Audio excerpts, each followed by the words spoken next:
Bonjour, nous sommes le 22 mars 2023. Bon, c'est mercredi, la journée du mercredi 22 mars 2023, avec une météo qui semble, je veux dire, indécise parce qu'on a des nuages qui traversent le ciel. Bon, certains sont blancs, d'autres sont un peu plus lourds, hein, un peu plus sombres. Bon, c'est mitigé, c'est mélangé, les nuages sont mélangés. Bon, en tout cas, il fait bon, il y a une douceur en cette journée, du début de journée du 22 mars 2023. En tout cas, pour moi, c'est une journée très potable et on peut faire des activités en extérieur. Ceci étant dit, je vous présente ici un petit énoncé, bon, un énoncé très simple, qui est la mesure de l'angle x, y, z déterminé par les diagonales des segments x, y ici. Bon, à mon avis, je vais rechanger une petite chose. L'angle x, y, z, ben, c'est l'amplitude de l'angle, hein. Donc, je vais écrire ça, petit instant.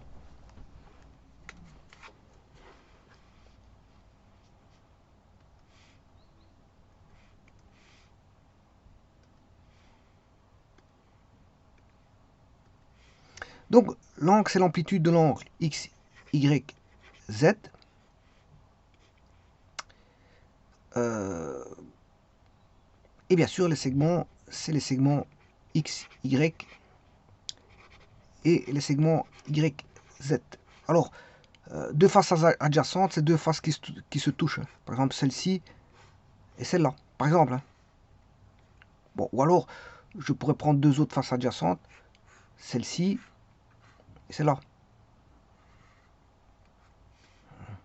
Là, on a le dessus et on a la vue de face. Là, on a la vue de face et la vue de droite. Donc, voilà, donc c'est ça, deux faces adjacentes, c'est deux faces qui se touchent. Et qui ont, si vous voulez, un segment commun. Ils ont un segment commun. Alors vous aurez compris que dans ce style d'énoncé, il y a plusieurs manières de résoudre. Je vais le faire de deux manières. Deux manières. Et l'énoncé, l'exercice est très simple, hein. C'est un exercice d'une simplicité. Alors pour ça, je vais chercher géométrie dans l'espace. C'est bien, il me met un graphique 3D. Il me met un repère. J'en aurai besoin par après. Bon, pour l'instant, je n'en ai pas besoin dans un premier temps, puisque je ne vais pas faire de l'analytique. D'ailleurs, la deuxième solution, c'est une solution de géométrie dans l'espace. Je m'excuse, de géométrie vectorielle. Géométrie vectorielle. Voilà, géométrie vectorielle. Bon, pour ça, il faut que j'aille chercher un cube. Prisme. Le cube, il est là. On va positionner un point en 0. Un deuxième ici. Voilà. On a un cube. Alors, je vais choisir deux faces adjacentes. Bon, je peux tourner le cube. Bon, c'est moi qui vais choisir. Mais je vais faire un zoom parce que c'est vrai qu'on ne voit pas fort. Alors, on va le mettre encore pas trop grand non plus. Voilà. Et je vais le tourner un tout petit peu comme... Voilà. Comme ça, ce serait bon.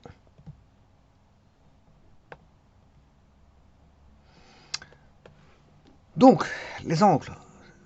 C'est par exemple entre...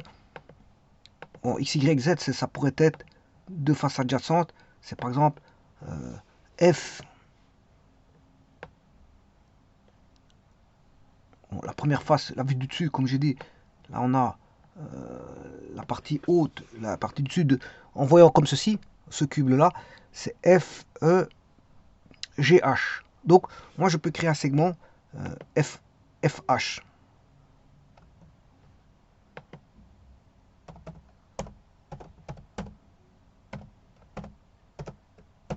Voilà, ça c'est le segment FH. Alors, ici, qu'est-ce qui est adjacent? Ben, là, par exemple, je prends un exemple. Le côté commun, par exemple, je veux prendre GH. C'est-à-dire que je prends la face FGH, E et la face G. Alors là-bas, je ne vois pas le point, je m'excuse, mais bon, il faut que je déplace le point.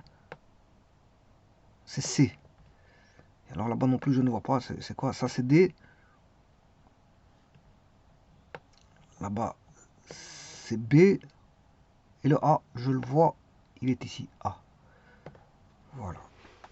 Donc, la face, la deuxième face, donc on a FGHE qui est en contact via le segment GH qui sont reliés, qui ont un segment commun. Donc FGHE et GHDC, par exemple, hein, c'est un exemple. Donc ils auront côté commun GH. Voilà. Donc ça c'est deux faces adjacentes.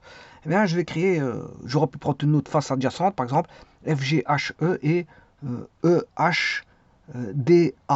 Par exemple, hein, voilà, il y a plein d'exemples là-dessus de faces adjacentes. C'est mon choix, je prends celui-là.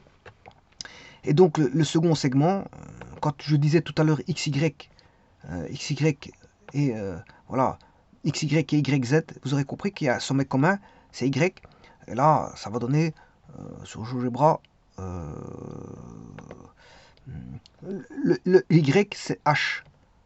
Donc je vais aller en FC, segment FC. Alors la question, ouais non c'était pas FC. Enfin de toute façon j'ai besoin de ça, C'est pas FC, c'était HC, segment HC. Voilà. Alors FC je vais l'enlever. Voilà et c'est l'angle là-bas. Donc vous voyez bien que c'est un angle de 60 degrés. Et sans calculer on sait voir que c'est 60 degrés. Regardez bien. Et c'est ça qu'il faut déterminer, c'est l'angle. Hein. L'angle, voilà, l'angle de deux faces, déterminé par les diagonales de deux faces adjacentes, bien sûr du cube.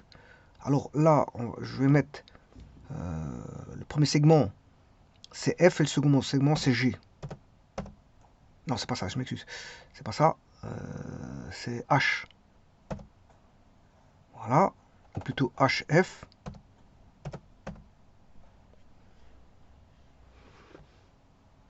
Non, c'est pas ça. Donc, je peux mettre HF, c'est pas un problème. Parce que c'est pas un angle extérieur. Hein. Angle FH, on va essayer ça comme ça. F, H, C. Voilà, je préfère ça. FHC. Donc vous voyez qu'il y a 60 degrés. Alors, c'est très facile de trouver 60. C'est très facile de voir qu'on a 60. Pourquoi? Parce que si je rajoute le segment là-bas, ben, vous avez trois côtés identiques, c'est trois diagonales. Hein. Et donc on a trois diagonales. Donc si on a trois diagonales, ben, on a un triangle. Puisque c'est les diagonales d'un cube et sont toutes les mêmes. Hein. Diagonales d'un cube, je peux les calculer d'ailleurs. Hein, calculer.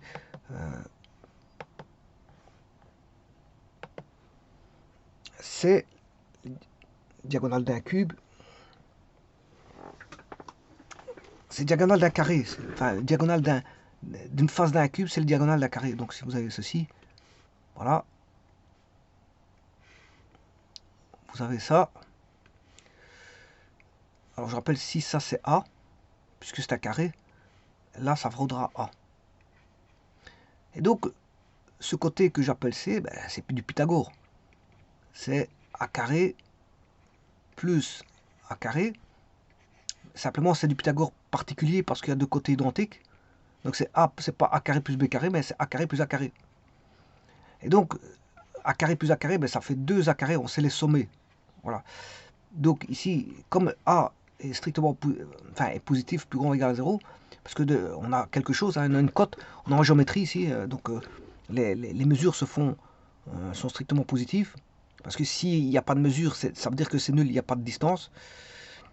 Donc là, on fera racine carrée de A carré, c'est pas plus ou moins A, mais c'est A. Donc au bout du compte, on a racine carrée de 2A. Voilà. Et donc, là, chacun des côtés mesure, si le côté du cube mesure A, eh bien, ce sera à chaque fois C racine de A. Enfin, je m'excuse, ce sera A racine de 2 pour le premier, A racine de 2 pour le second, et A racine de 2. Donc, on a trois côtés qui font A racine de 2, donc on a un triangle équilatéral. Or, dans un triangle équilatéral, les angles font 60. Alors, ça aussi, je peux prouver. C'est assez simple à prouver. On sait bien que la somme des angles dans un triangle en géométrie euclidienne, ben, ça fait 180. alpha plus bêta plus gamma égale 180. Sachant que alpha, on a trois côtés identiques. Et donc trois angles identiques pour le triangle équilatéral. Pourquoi trois côtés identiques? Ben, c'est parce que c'est trois diagonales de trois carrés. Hein. Donc, qui valent toutes les trois les mêmes valeurs. Donc, on a trois côtés identiques. Et donc, trois côtés identiques va impliquer trois angles identiques. Et donc, on a bien un triangle équilatéral. Alors, les angles, c'est quoi? Ben, c'est alpha plus alpha plus alpha. Donc, on a 180 degrés. Donc, 3 alpha égale 180 degrés. Alpha égale 60 degrés. Donc, vous voyez bien que l'angle fait 60 degrés. Pourquoi? Parce qu'on a un triangle équilatéral. Alors maintenant, bien sûr, vous avez compris que je ne vais pas faire comme ça. Enfin, il y a une deuxième méthode. Enfin, il y a plusieurs méthodes. Hein, il y a plusieurs méthodes ici. Je vais le faire par... on appelle ça la géométrie vectorielle. Voilà, la géométrie vectorielle. Alors, petit instant, je fais une copie de ceci.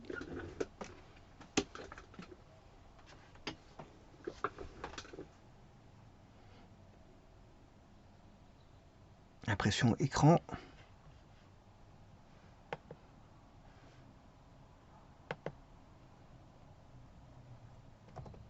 Voilà. Voilà. Et je travaille ici. Je travaille ici. Bon, il y a des choses qui ne m'intéressent pas, que je vais effacer dans un petit instant. Bon, ça ne m'intéresse pas de savoir ça.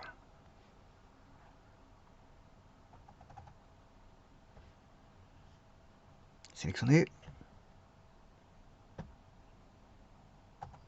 Voilà.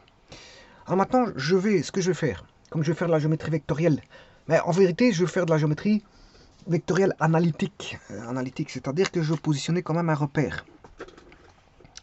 Alors, ce repère, bien sûr, je ne vais pas le prendre comme il est sur GeoGebra. Donc, si je ne le prends pas comme dans GeoGebra, je vais pas le X, je ne vais pas le faire. Voilà. Je vais le mettre dans le sens... Alors, je vais mettre un axe I, comme ceci. J, comme ceci. Et K, comme ceci. Donc, de manière à avoir... voilà, ici, je peux mettre I, vecteur de base I, les vecteurs de base J et le vecteur de base K. Donc vous aurez compris que c'est l'axe X, l'axe Y et l'axe Z. Alors le tout c'est de voir que je vais créer deux vecteurs, puisque je suis en géométrie vectorielle, pour trouver l'angle ici, qui vaut 60, hein, mais on va le rechercher, alpha. Eh bien, il faut que je forme le vecteur, ici je vais l'appeler Y, X, et là, le point ici, je vais l'appeler Z. Voilà. Alors, qu'est-ce que je peux dire que le produit scalaire, Y fois X, produit scalaire,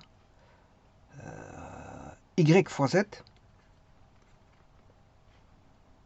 est égal à quoi? C'est égal à la norme de YX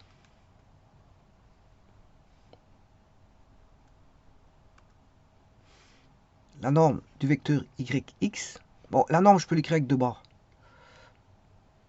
fois la norme de YZ, fois le cosinus de l'angle entre YX et YZ, c'est-à-dire cosinus alpha. Alors, je peux écrire le vecteur ceci. Comment je peux écrire ceci? Ben, je vais l'écrire en fonction de ses composantes. Alors, YX, on va dire que ceci, la cote ici, vaut... je peux mettre racine de 2A, hein, mais ici je veux dire que j'ai une valeur... Je veux dire que j'ai une valeur B.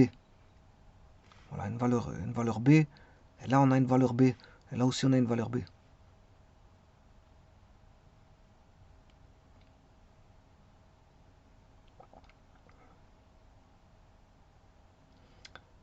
Donc, ça veut dire que j'ai les mêmes valeurs. Hein. Même si je mettais racine de 2A, le racine 2 va se simplifier. Donc, c'est pas un problème. Moi, je préfère mettre B, B, B, B. Ça change pas grand-chose dans les calculs. Alors, le premier, ici, le vecteur YX. YX, il vaut... Eh bien, il vaut...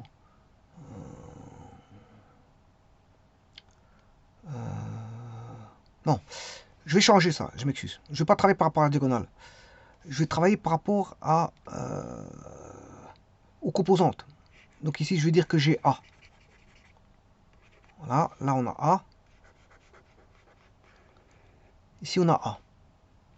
Voilà. Je vais travailler comme ça avec ça. Bon, je vais quand même garder, non pas B. Donc là, je vais dire que j'ai A.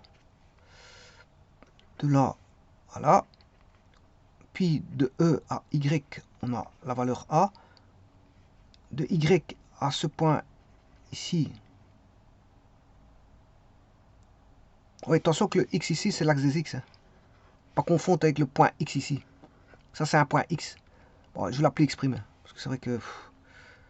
peut confondre tout. Ouais, j'ai appelé ça X, Y, Z. J'aurais dû jamais appeler ça comme ça. Parce que j'ai un repère X, Y, Z. Bon, alors, je vais changer les choses. Pour changer ça, je vais laisser X. Et là, je vais appeler X1.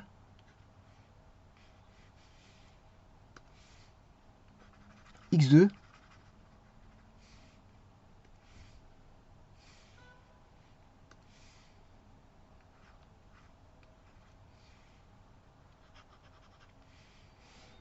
Et là, X3. Comme ça, je garde le X, Y, Z des points fixés. Et X1, X2, X3 est mon repère. C'est mon repère. X1, X2, X3. Voilà. Donc X1, X2, X3 est mon repère.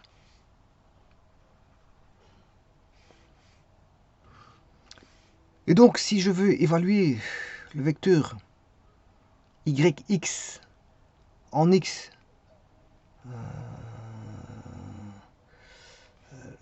le vecteur, je peux l'associer comme ceci. Bon, je vais mettre en plus gros. YX, c'est le vecteur là, qui vaut moins A fois X1. Enfin, moins A fois I.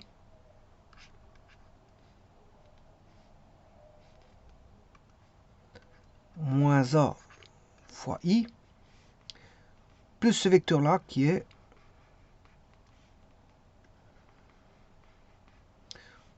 comme ceci. Donc ces deux vecteurs là, hein, YE plus EX. Si vous voulez, qu'est-ce que j'ai fait? J'ai fait XY est égal à XE plus E.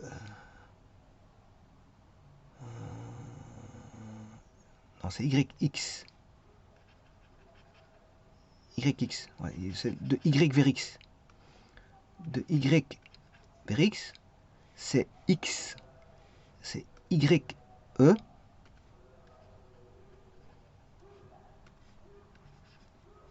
Voilà. YE plus EX. Voilà, c'est ça que j'ai fait.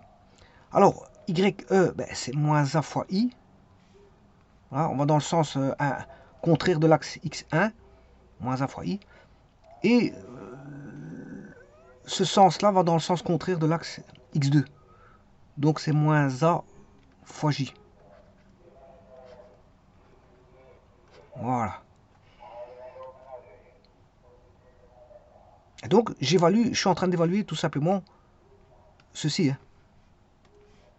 J'évalue ceci. Alors maintenant, je vais évaluer le YZ. produit scalaire,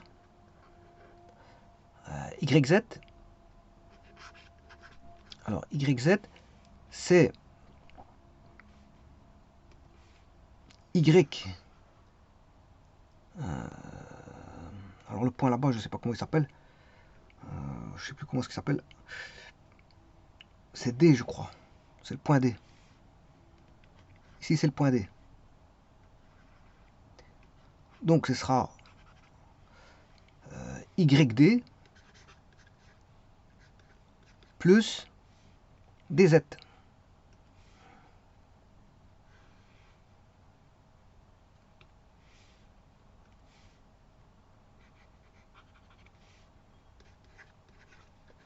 Alors, encore une fois, là,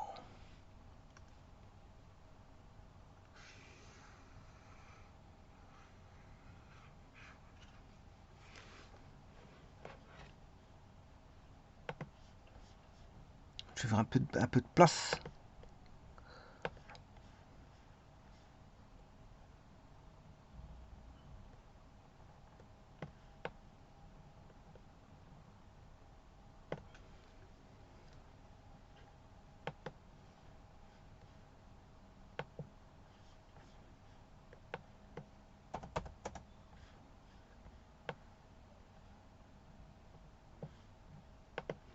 Voilà, alors le YZ,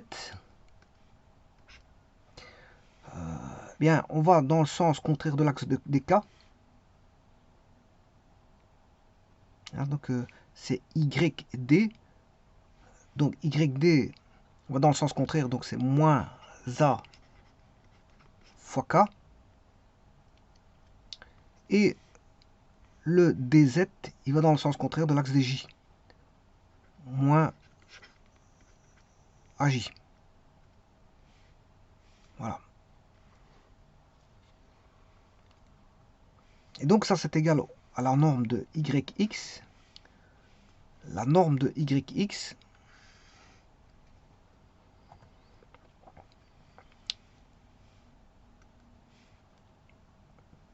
la norme de YX, ben, c'est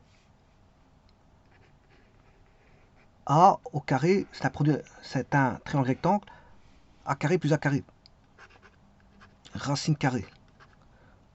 Voilà. Et la norme de YZ, c'est pareil. YZ, c'est YD au carré plus DZ au carré. C'est-à-dire A carré plus A carré, racine carrée. Et ça fait, bien sûr, racine, on l'a vu tout à l'heure,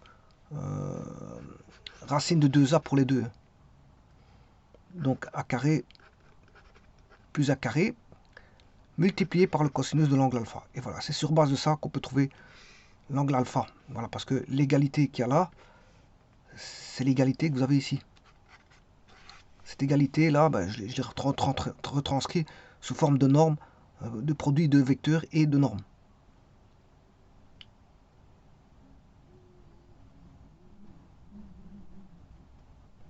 Alors, que vaut moins A fois I? Alors, deux vecteurs qui sont perpendiculaires, ça fait 0. Parce qu'on a le cosinus, c'est un produit scalaire, donc le cosinus, il vaut le cosinus de 90 égale à 0. Donc, par exemple, si je prends I et J, ça fait 0. Parce que les deux vecteurs sont perpendiculaires entre eux. C'est un vecteur, bien sûr, ici, je suis dans un repère orthonormé direct. Hein. Je suis dans un ROD. Donc, les vecteurs sont perpendiculaires. Et donc, entre I et J, il y en a 90. Entre J et K, il y en a 90. Et entre I et K, il y en a 90. Et à chaque fois 90. Donc, c'est-à-dire que si je multiplie celui-ci avec celui-ci, le produit scalaire, il vaut 0. Parce que les I et J sont perpendiculaires et le cosinus de 90 vaut 0. Alors, entre I et K, le produit scalaire vaudra 0 aussi. Entre moins AJ et moins AJ, là, ça fait moins A fois moins A. Moins A fois moins A, c'est plus A carré. Voilà. Et alors, J fois J, ben, c'est la norme de J, elle fait 1. La deuxième norme de J, elle fait toujours 1. Donc, c'est 1 fois 1, ça fait 1 fois le cosinus de l'angle entre J et J. Cosinus 0, ça fait 1. Donc, on aura fois 1. Et puis, entre J et K, ben, ça fait 0. Ouais. Donc, qu'est-ce qui va rester? Il va rester moins a fois moins a, ça fait a carré. Donc, ce qui veut dire que le produit ici, le produit qui est là vaut a carré. On aura a carré est égal à, ça je vous ai dit que c'est 2 racines de a, ceci c'est fois 2 racines de a, fois le cosinus de alpha. Donc on va se retrouver avec a carré est égal à 4. Ouais, attention que c'est racine de 2. Hein. C'est racine de 2, racine 2. Et racine 2 fois racine 2, c'est 2. Heureusement que je l'ai vu tout de suite parce que sinon je serais parti avec une erreur. Faire attention à ce qu'on fait. Racine 2 fois racine 2, c'est 2. Et racine de a fois racine de a, ben, ça fait a. Il va rester 2a cosinus alpha. Ouais. Donc je peux trouver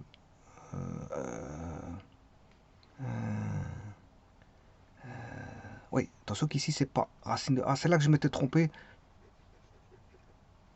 À la place de mettre le racine carré sur le 2, je l'ai mis sur le a. Voilà. Je l'ai mis, voilà, c'est comme ça. C'est pas sur le a qu'il faut le mettre, mais sur la racine de 2. Parce que a carré plus a carré, ça fait 2a carré, ça fait racine 2. Et la racine carrée de a carré, ça fait a. Et comme a est strictement positif, il n'y a pas de signe moins. Il n'y a que du signe plus. Voilà. Et donc là, ça fait a carré. Donc si je simplifie a carré par 2a carré, on peut trouver le cosinus alpha. Donc on aura, attention que ça c'est a carré. Je divise par a carré. Donc on aura cosinus alpha égale à demi. Et alpha est égal à 60 degrés. Donc, et ça c'est par les produits, voilà, produits scalaires.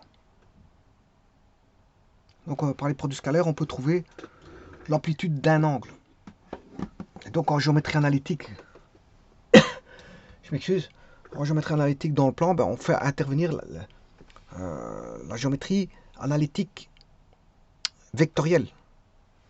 La géométrie analytique plane, pour trouver un angle, on fait intervenir la géométrie analytique vectorielle. Analytique, pourquoi? Parce qu'il y a un repère, IJK. Et vectorielle, pourquoi? Parce qu'on manipule des vecteurs pour trouver un angle.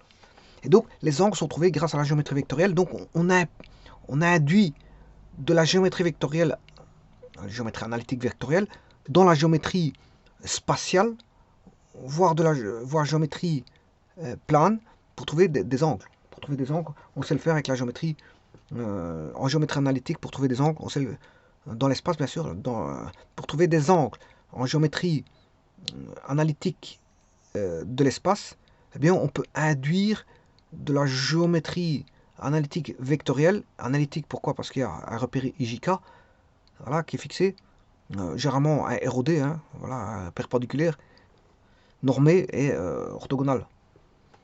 Et il est direct. Voilà, donc voilà, direct, ça veut dire que quand vous tournez avec un tire-bouchon de x2 vers x3, ben, le x1 il est sortant du plan. C'est la règle du tire-bouchon. Ben, il y a des autres, il y a le petit bonhomme d'ampère aussi. Hein, certains utilisent le petit bonhomme d'ampère, d'autres la règle du tire-bouchon. Voilà. Et donc ici, vous voyez que pour trouver un angle, ben, la géométrie, dans la géométrie spatiale, ben, on peut faire intervenir la géométrie vectorielle, mais bien sûr analytique. Ou sinon, si vous voulez directement faire en géométrie plane, ben, en géométrie plane, il n'y a pas photo. Bon, ici, la démonstration est assez aisée. Elle est assez aisée pour trouver ça. On voit bien qu'on a euh, trois diagonales d'un cube, trois diagonales de trois faces, voilà, qui forment un triangle équilatéral. Et donc un triangle équilatéral, les angles d'un triangle équilatéral fait 60 degrés.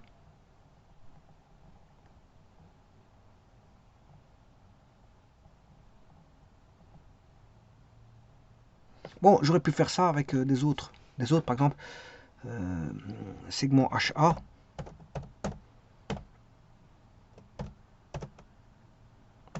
Voilà, et le segment, faut que je vois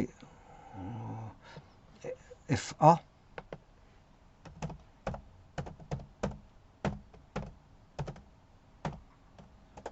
Oui, c'est un petit peu la même chose, hein. Un triangle aussi, équilatéral.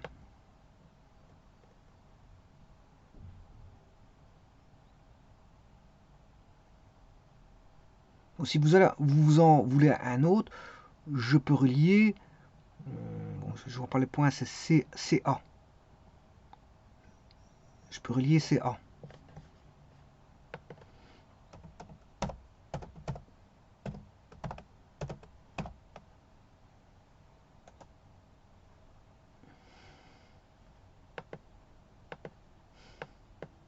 Ouais, bon.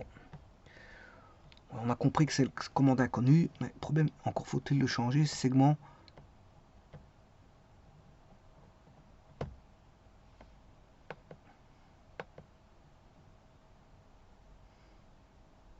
Oui, on sait bien ça. On sait bien que c'est une commande inconnue. Bon, le tout c'est de pouvoir effacer ça. Parce que je n'arrive pas à accéder.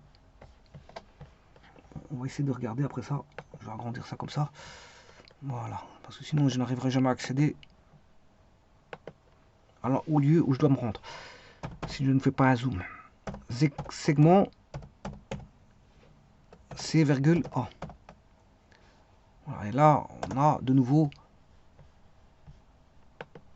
un autre triangle équilatéral. Bon, il y a toute une panoplie de triangles équilatéraux ici qu'on peut voir. Hein. Bon, ça c'est un exemple. C'est un exemple de quelques triangles équilatéraux.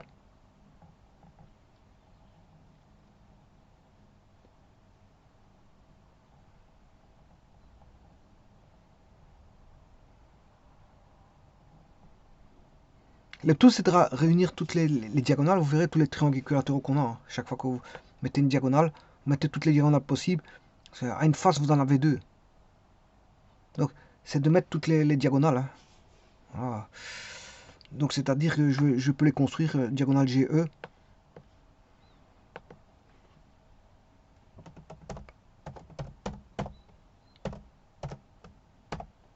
Voilà.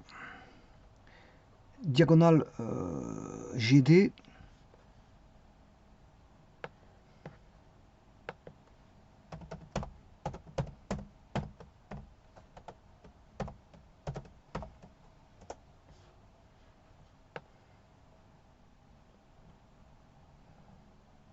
Diagonale ED.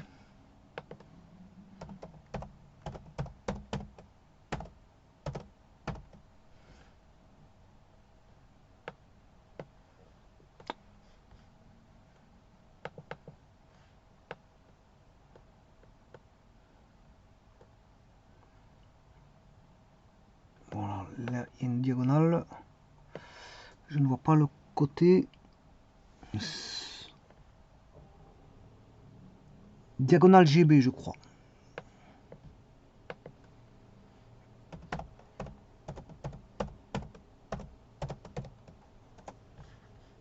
Voilà, il faudrait placer toutes les diagonales et vous allez avoir voilà, tous les triangles équilatéraux possibles et imaginables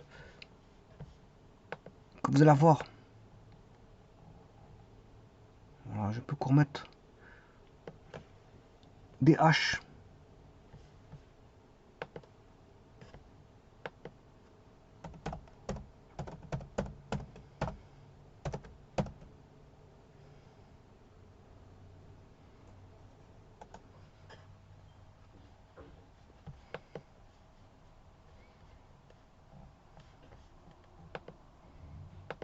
J'aurais beaucoup plus facile de faire ceci parce que je ne vois pas les points, je ne les vois pas.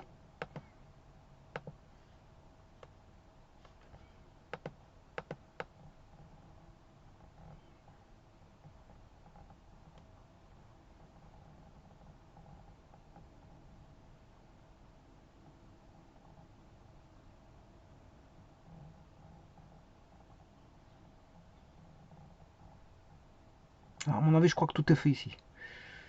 Voilà, tous les triangles équilatéraux sont là. Ils sont présents.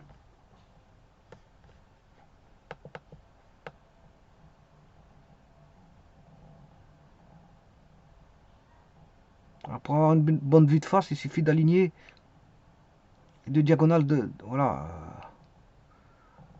les deux diagonales, s'ils sont bien alignés, ben, c'est que on a une bonne, voilà, ça c'est une bonne vue de face. Ça c'est une bonne vue de face. Voilà. On a une bonne vue de face parce que les deux diagonales sont alignées.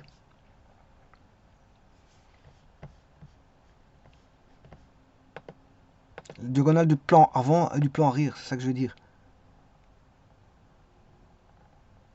Ici c'est pareil. Là c'est un bon alignement du plan dessus avec le plan de bas.